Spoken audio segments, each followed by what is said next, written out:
we're going to take a look at the 4th, the 5th, the 6th, and the 8th.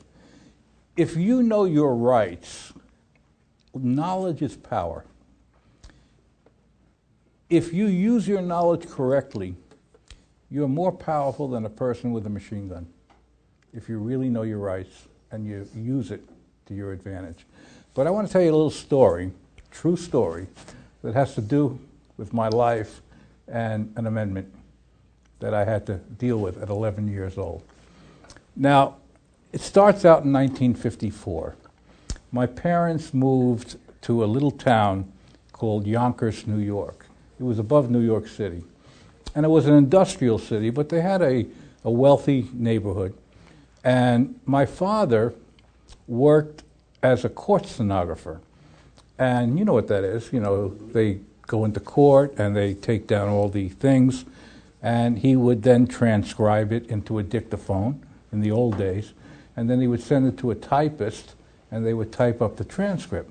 Now, he worked in a court called the Court of Special Sessions. It was a very small court, a low court, like a little bit above traffic court. He didn't make much money. And as a kid, I didn't know finances. All I know is I was never denied anything. My mother always fed me and clothed me, and if I wanted a dollar, to do something, she would always give it to me. But I was never, greedy, nor my sister.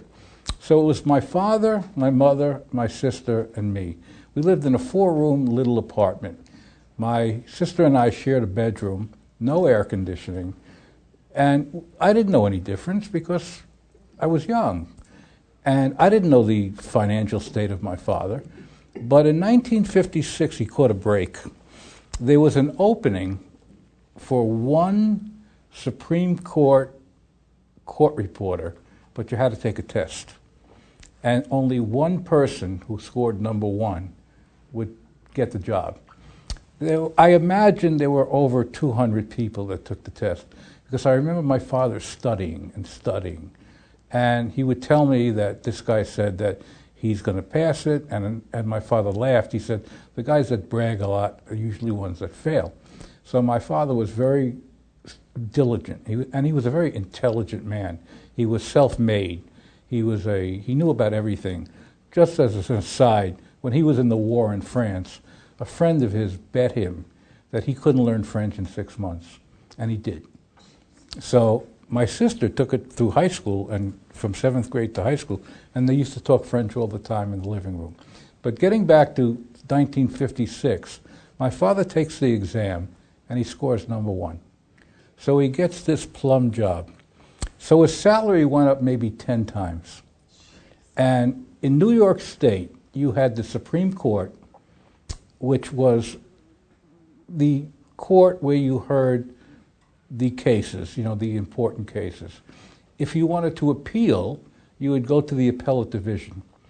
And if you wanted to appeal that, you would go to the Court of Appeals, which was the highest court in New York State.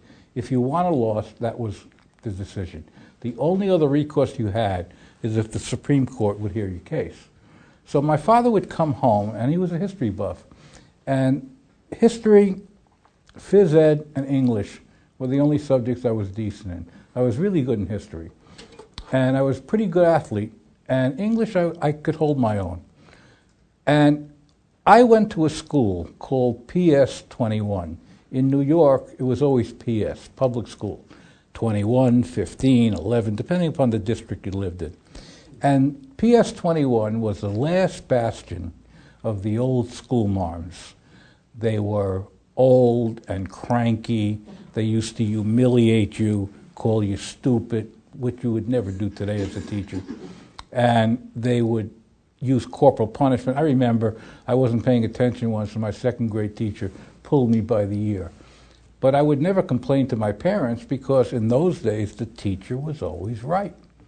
And you just didn't argue with the teacher, you did what she said. So I went through school, and in the 6th grade, we moved. My father was making a lot of money, and he was saving to buy us a big house. And he was looking in Westchester County, Rockland County, across the river. But in 1960, and I started realizing we were living better. We went out to eat more. My clothes were better.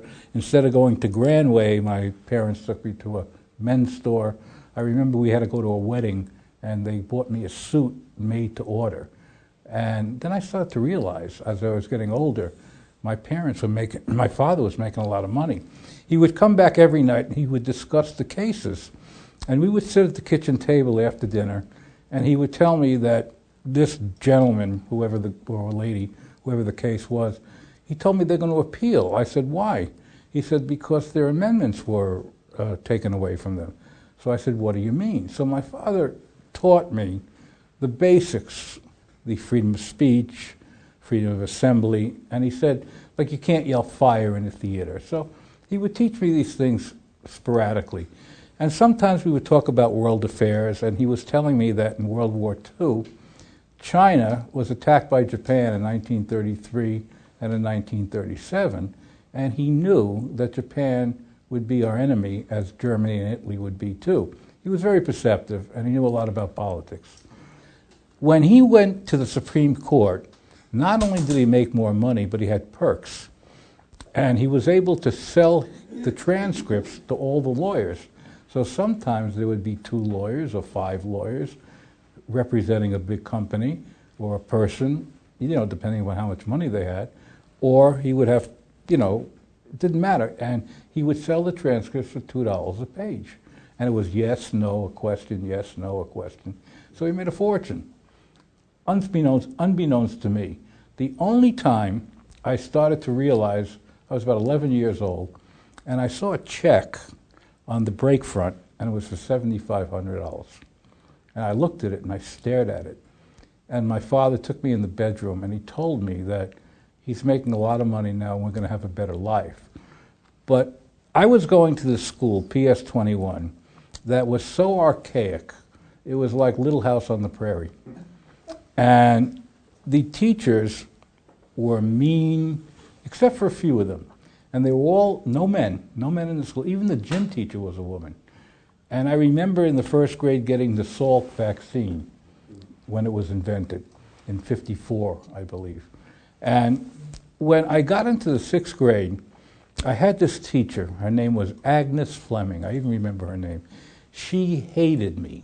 I mean, loathed me from the minute I walked in the class. I don't know what I did to her, what I said to her, and I hated her just as much. And she would always call on me when she knew I didn't know the answer. And she would, embarrass me.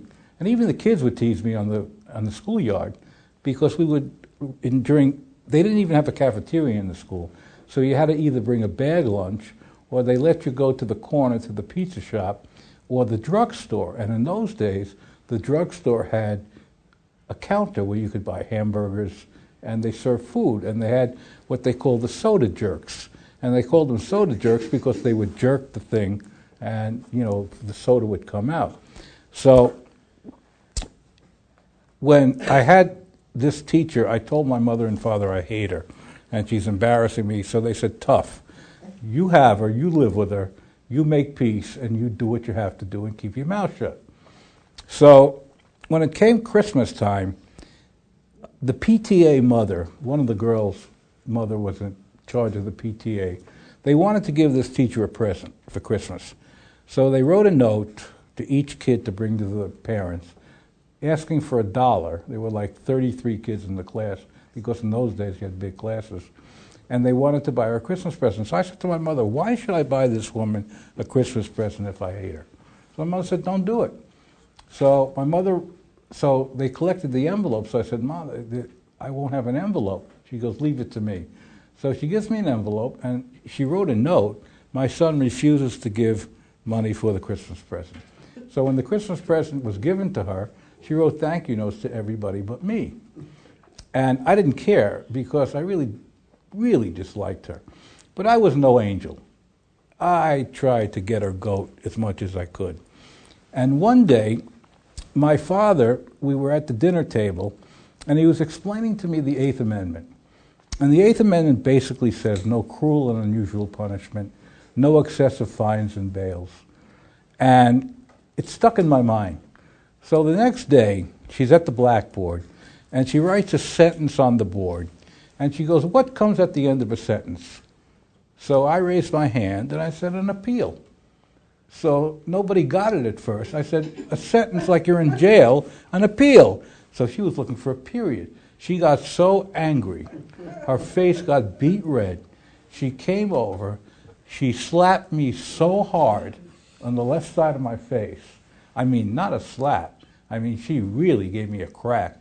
And she had a ring on, and it made an indentation in my cheek, and there was blood. It didn't drip, but there was, just blood around the cut. So I went home, and my mother said, oh, did you get into a fight? I said, no. I told her what happened. So she goes, it's your fault. She said, but she really didn't mean it, I could tell. She kind of felt sorry for me. So when my father got home, I thought, let me tell him the truth, get a beating or whatever his punishment was. So I said to my father, whatever I did, even though it was wrong, she abridged my Eighth Amendment. And my father I was 11 years old, 11 and a half. And he said, what do you mean? I said, what I did, I didn't deserve to get hit like that. Maybe at detention, stay after school, write 1,000 times, I will not do it again. And my father said, I'm going to school. So I begged him not to. I figured the kids would razz me. So he said, no, this is principal. So the principal of the school, her name was Mrs. King. She was a tough old bird, but fair. And she knew everybody's name, and she was very competent. And she was a dying breed. And my father went into her office, and he took me in there, and he demanded that the teacher be there so she could be faced by her accuser. My father was telling this to the principal. So she came down, and the principal, and what my father did before, he took mercurochrome and a Band-Aid and put it over my face. So it looked much worse than it did. But the object was that she really gave me a good whack. So he told the principal that whatever my son did, he should be punished. But that was cruel and unusual. And he said, look at the Eighth Amendment to the Constitution. And he said, all I want from this teacher is for her to give my son a public apology in front of the class, which was so humiliating because the teacher was never wrong. So the principal made her do it. And they had a substitute while I was down there, music teacher. I remember it like it was yesterday. And it was January. It was very cold. I remember it was a very cold day. And she came upstairs, and she was hemming and hawing, and she said, I have to tell the class I lost my temper, and I shouldn't have hit. She called me by name. And I apologize to you. And it killed her, absolutely killed her. But knowledge is power. If you have knowledge, you can move buildings. You were her favorite student after that, right? Well, you know what? The interesting is, she stayed away from me. And my father told me, stay away from her and don't start, because you got away with it this time, but if you start goading her and baiting her, you're going to be the one that should get in trouble. So my father was right, and I was not that stupid. And he said, look, you got another 4 or 5 months with her, just get by, we're leaving. And my father didn't want to take me out of the school because he wanted me to start in junior high school, because where we moved, there were like 8 elementary schools, and all the kids didn't know each other. They went to one junior high school. So I was like just a regular student, even though I moved. And my sister was 4 years younger than me, and there were no buses, so we had to walk to school, and it was a good 1/4 mile to a 1/2 mile walk. And my sister was the apple of his eye, and she was very bright. And they went and they started something called a combination class, where my sister went into the 2nd grade, but she would finish the 3rd grade. In New York, they had a system where they often skipped kids. And I always told parents as a guidance counselor, never skip a child, because even though intellectually he could handle the grade, he's still 12 years old, and he shouldn't be with 14-year-olds. So I always said, don't skip the kid. Let the kid go through his natural progression, and let him be a star in like a in a small pond in a big fish. And after the year was over, we moved, but every night my father would talk politics with me, and he would teach me the amendments, and I realized, and he would tell me about people that were denied their amendments, and they sued, and as you know, the Supreme Court will hear cases it only wants to hear. And every 50 years, society changes. So if a case comes up, say in the 1890s, by the 1950s, there's a reversal. Now, the justices, I told you, are appointed by the president, and they have to be okayed by the Senate, 2/3 majority. But it's always a committee, and they're very tough on the justices. They have to be top-notch jurists. So there are two types of justices. There's strict constructionists, and there's loose constructionists. The strict constructionists, like Scalia, who's conservative, would take the Constitution word for word. Ruth Bader Ginsburg, who was a loose constructionist, would look at the Constitution and give it some latitude. So very often you would have a 5-4 vote, 6-3 vote, and sometimes you would have a 9-0 or an 8-0 vote. There was always one Chief Justice and 8 Associate Justices. And they all had the same vote, but the Chief Justice did all the administrative work.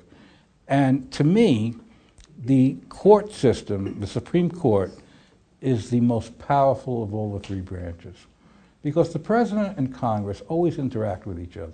Congress comes up with a bill, goes into committee, goes to the President either signs it or he vetoes it.